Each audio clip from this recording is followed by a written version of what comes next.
Bismillah, alhamdulillah, wassalatu wassalamu ala ashrafil anbiya'i wal mursalin, nabiyuna Muhammad wa ala alihi wa sahbihi ajma'in. Amma ba'd, assalamu alaikum wa rahmatullahi wa barakatuh. Ang tanang pagdaig ug pagpasalamat ngadto lamang kang Allah subhanahu wa ta'ala. Nagapangayo ta og panalipod kang Allah subhanahu wa ta'ala, mga blessing ngadto kang Allah subhanahu wa ta'ala. Mga higala igsuon, anya na pud kita karon sa ato ang programa nga ato ang panguluhan kini sa kaayuhan aning pagpangutlo og kahibalo. Mo kini ang ato ang topic karon nga mga takna mga higala igsuon. Og hinaot paunta nga makakuha kita o gamay nga kahibalo mahitungod ani nga mawdu' o kani nga topic karon nga mga taknaa. Mga higala igsuon, si Allah subhanahu wa ta'ala nagkanayon dira sa balaang Quran. Miingon siya sa Suratuz Zumar sa bersikulo siyam. Ingon niya, Qul hal yastawi alladhina ya'lamuna walladhina la ya'lamun. Mingon ang Allah subhanahu wa ta'ala sa doon nga pagkahubad ni ani, kaning bersikulo mingon si Allah, Qul hal yastawi, magkapariha ba ang alladhina ya'lamun, kadtong mga adunay kahibalo, walladhina la ya'lamun, sa kadtong mga wala na kahibalo? Ingon ang Allah subhanahu wa ta'ala niana. Ug ang Allah subhanahu wa ta'ala miingon pa gyud siya, yarfa'ullahu alladhina amanu minkum. Ginataas ni Allah subhanahu wa ta'ala kadtong mga magtotoo, walladhina utul ilma darajat, ug kadtong mga adunay kahibalo. Ginataas ni Allah subhanahu wa ta'ala ang mga ang mga level sa usa ka magtotoo, sikin sa man kadtong nagabitbit og kahibalo. Allahu Akbar. Mingon pa gyud ang Allah subhanahu wa ta'ala, wa qur rabbi zidni ilman. Ya Allah, dungagi ang ako ang kahibalo mahitungod sa imuhang relihiyong Islam. Subhanallah. Dito pa lang nga mga bersikulo, mga higala igsuon, makahibalo kita kung unsa ka importante nga magbaton kita og kahibalo kay kinaadman sa ato ang relihiyong Islam. Sa hadith ni Muawiyah radhiyallahu anhu, miingon si Muawiyah nga ang propeta Muhammad sallallahu alaihi wasallam miingon, man yuridillahu bihi khairan yufaqihu fid din. Sikin sa man kadtong gigusto ni Allah subhanahu wa ta'ala og kaayuhan, ipasabot ni Allah subhanahu wa ta'ala ang iyang din. Ipasabot ni Allah subhanahu wa ta'ala ang iyahang relihiyong Islam.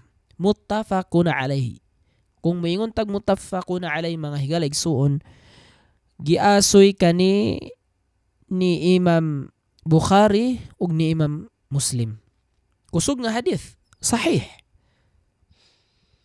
Nya sikin sa man kadtong gigusto ni Allah subhanahu wa ta'ala ug kaayuhan, ipasabot ni Allah subhanahu wa ta'ala para sa iya ang relihiyon ni Allah.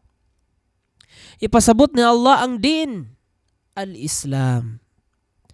Ug sa lain pa nga hadith mga higala igsuon, wa an Abi Darda, ug si Abu Darda radhiyallahu anhu, kahimutan siya ni Allah subhanahu wa ta'ala, miingon siya, sami'tu Rasulullah,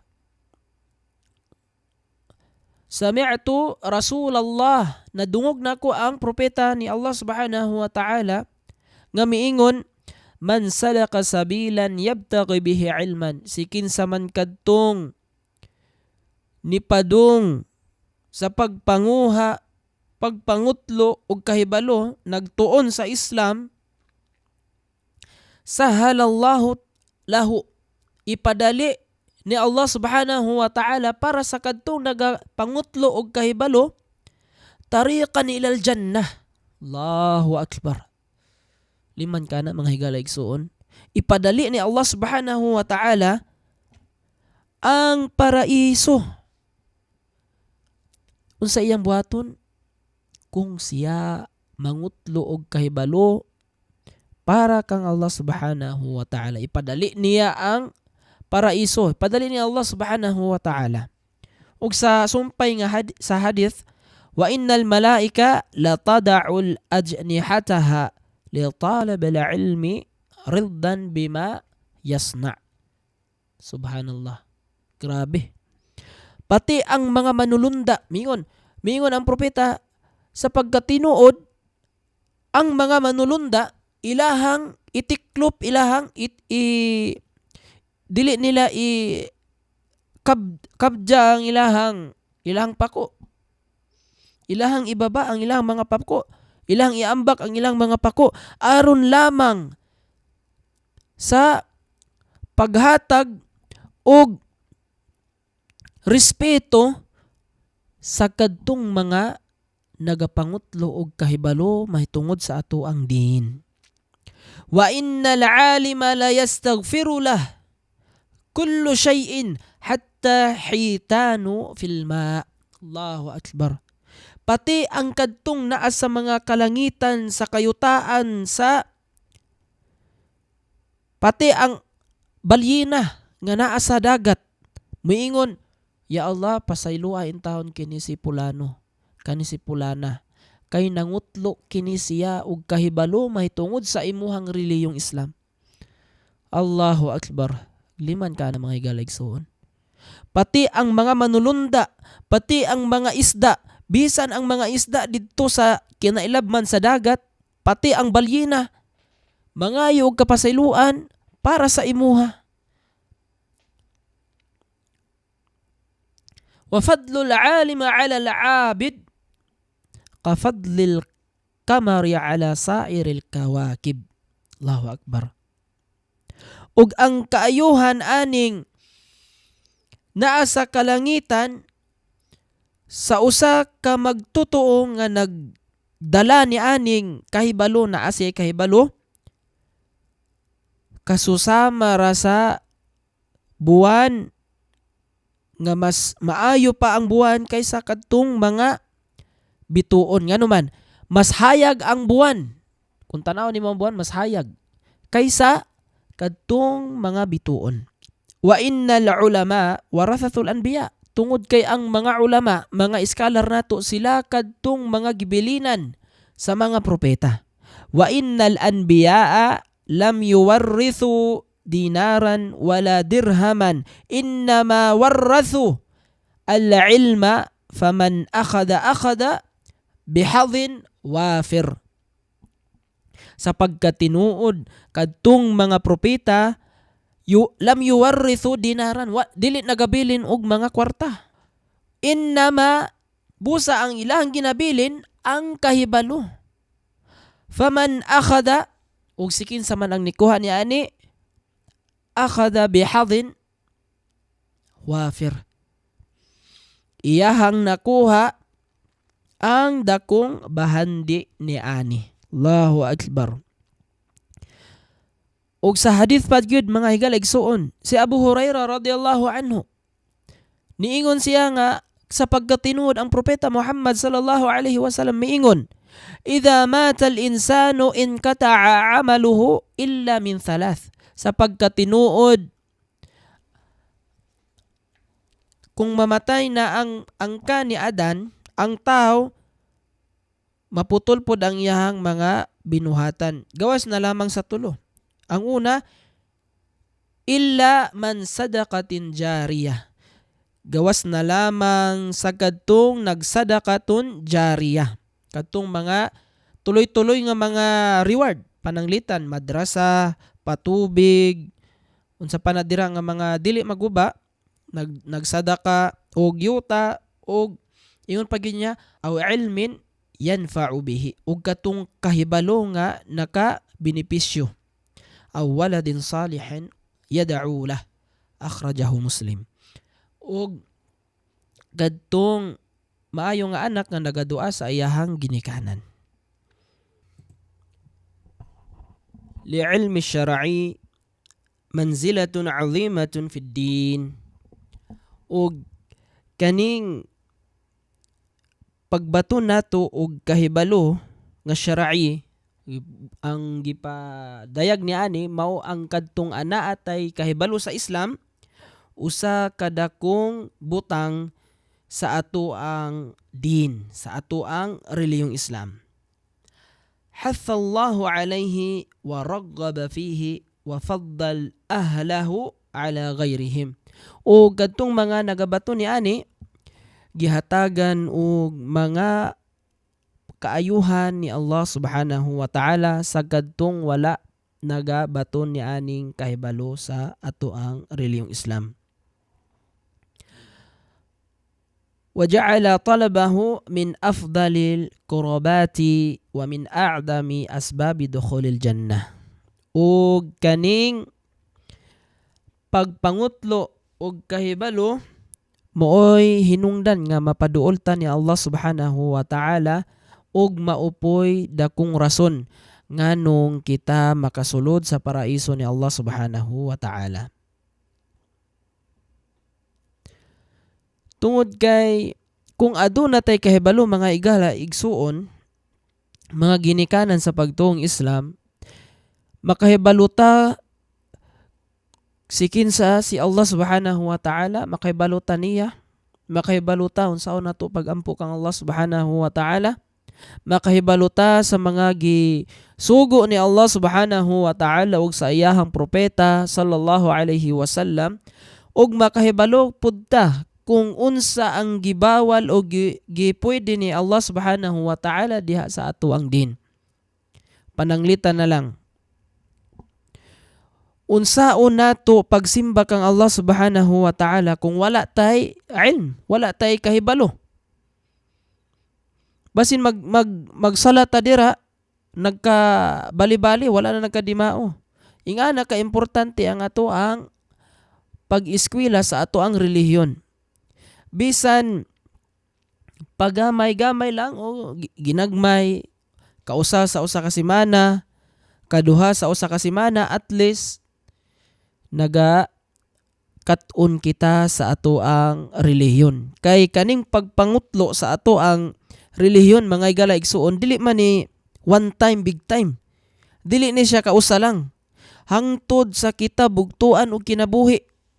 Ingon ana ang pagpangutlo sa ato ang kahibalo. Wala nagpasabot nga naka-eskwela ta og 4 years sa mga maahad, sa madrasa.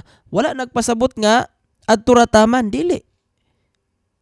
Ang pagpangutlo og kahibalo sa ato ang relihiyon hangtod sa kita bugtuan og kinabuhi. Fala ulama bihadha humul warathatul anbiya. Ato ang naisgutan ganina nga ang kaning mga ulama, kaning mga scholar nato, mao sila ang gibinlan sa mga propeta. Gibinlan sa mga kinaadman sa mga propeta. Nganuman, kung walay mga ulama, unsaon nato pagkahibalo?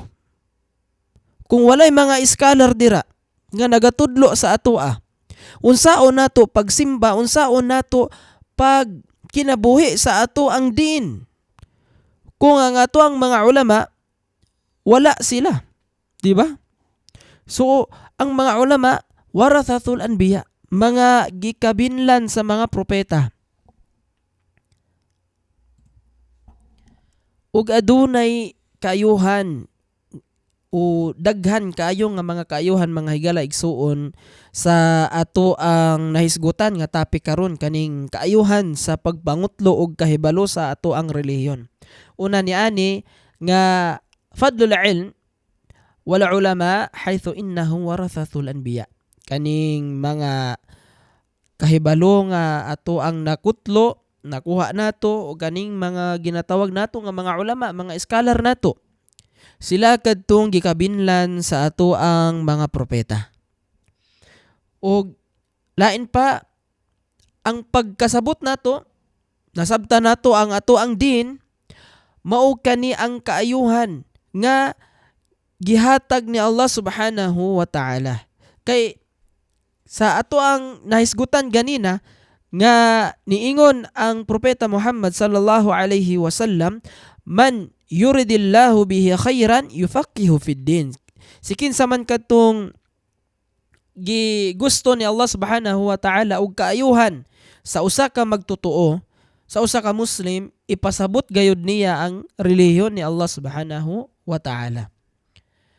Ug lain pa nga fawaid o fadail ni aning ato ang topiko karon nga mga taknaa, inna talabal ilm min asbabi dukhulil jannah. Mao kini ang dakong rason mga higala igsuon, mga ginikanan, nga ang pagpangutlo nato og kahibalo kaning kinaadman mahitungod sa ato ang din, mao kini ang rason gayud, dakong rason nga makasulod kita sa paraiso ni Allah subhanahu wa ta'ala.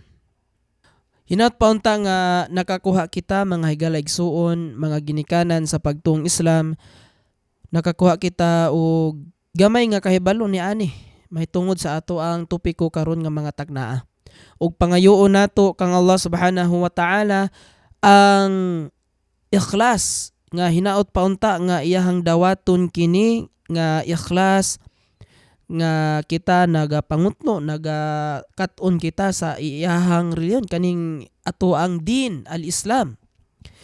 Pangayoon nato kang Allah subhanahu wa ta'ala ang kanunay nga tawfiq, ang kanunay nga ikhlas, tanan-tanan mga higala igsuon. Kay wala tay lain nga pangandoy mga higala igsuon, mga ginikanan, maurag yun nga kita kahimut-an ni Allah subhanahu wa ta'ala. Buot pasabot nga kita gikagustuhan ni Allah subhanahu wa ta'ala tungod sa ato ang mga binuhatan, tungod sa ato ang mga intensyon nga mga kaayuhan. Busa mga higala igsuon, dili na nato pa taason pa ang ato ang programa karon, ug ako magbilin kaninyo og assalamu alaikum wa rahmatullahi wa barakatuh.